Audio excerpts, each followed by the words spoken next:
this lens, guys.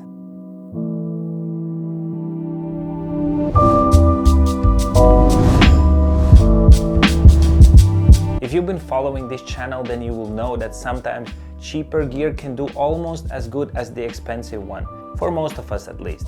That's why I was very excited when VILTROX reached out to me to see if I want to test this sub $200 full frame lens. I did just that and the results surprised me quite a bit.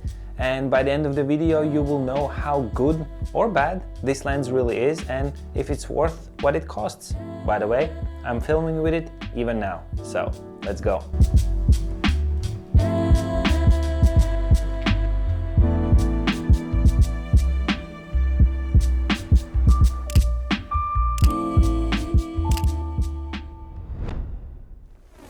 First thing you will notice how freaking small and light this thing is. Yes, it's not f1.8 but 2.8, and some might say it should have been a pancake lens, but it is a full frame lens and weighs only about 157 grams, and it looks and feels so well, especially on compact cameras like A7C II or ZVE1. Despite the lightweight, it does not feel too cheap. Yes, it's made entirely of plastic, but the good kind of plastic, a bit matte, not that shiny plastic, if you know which one I mean. And you should not expect any fancy features at this price point, such as autofocus, manual focus switch, aperture ring, and function button.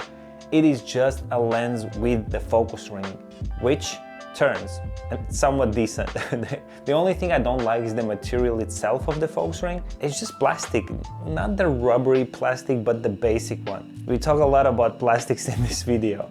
Anyways, the minimum focus distance is about 19 centimeters, produces pretty nice close-up shots. You also get a tiny lens hood, by the way, and the front element is 52 millimeters in case you want to throw a filter on it. On the back of the lens, you have a USB-C port to upgrade the firmware.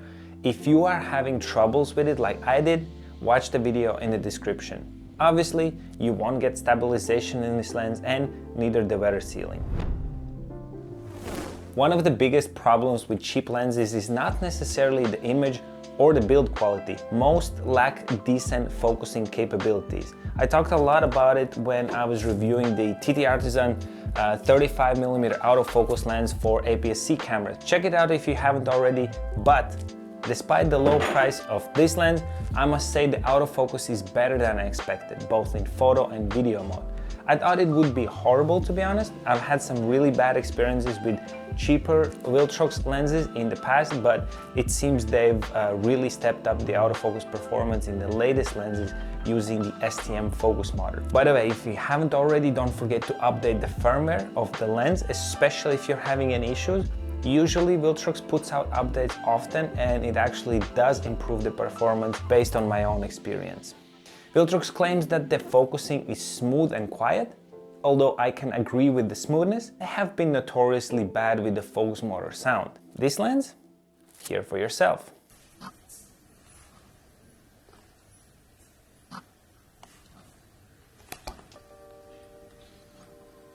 Again, I expected it to be a lot worse, but it actually is quiet most of the time. You do hear it a bit when focusing from very close to very far, very quickly. Otherwise, you won't hear it. So, to sum up, autofocus performance is great.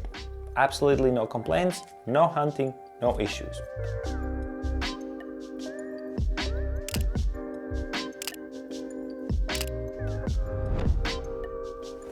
Besides the tiny size, I think this is where this lens really shines. Optically, I think it is really good. I had trouble finding any chromatic aberration, even when shooting straight against the sun. Vignetting, of course there is some, especially at f2.8, but it does get better as you step down, and also it's an easy fix in Lightroom. I didn't have the lens correction profile yet since this is a pre-production lens, but I'm sure there will be one available soon. Flaring?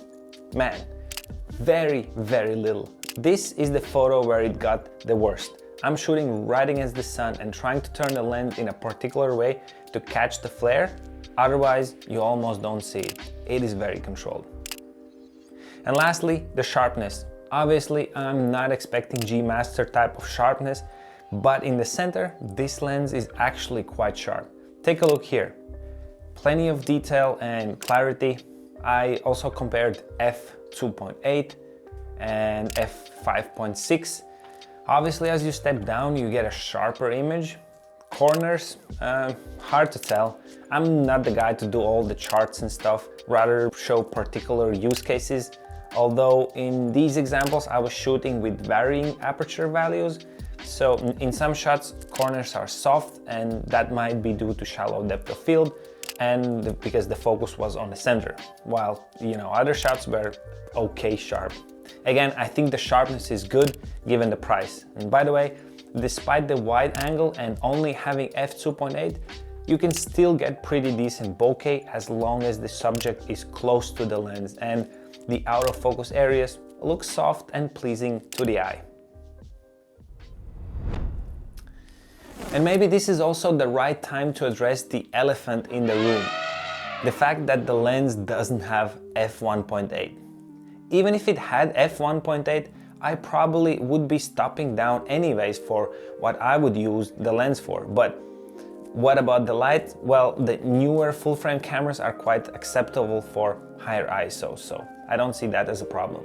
So what would be the use case for this lens? I see many, and I guess it really depends on the user. I wouldn't personally use it for portrait photography. I think it's too wide, but it's just perfect for, let's say, vlogging as well as establishing shots in the videos.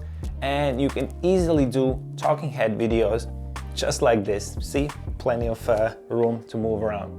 And since it's so small, it's actually really great to use on gimbal as well.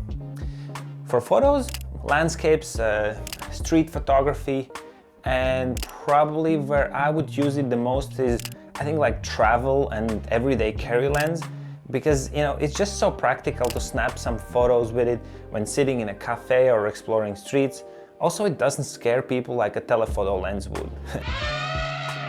Speaking of which, in the next video I'm testing out another budget lens, the Yongnuo 85mm f1.8, so subscribe to not miss out on that video. But is this lens worth its price? I would say totally. I know there are many similar lenses to this one, but I doubt you'll find more bang for your buck. If you think there is a Tamron, Rokinon, or other sub $200 autofocus full frame wide angle lens out there, drop a comment below or just say hi. I'll say hi back. And guys, check out the other prime lens videos and don't forget to keep on creating. Bye. Yongnuo.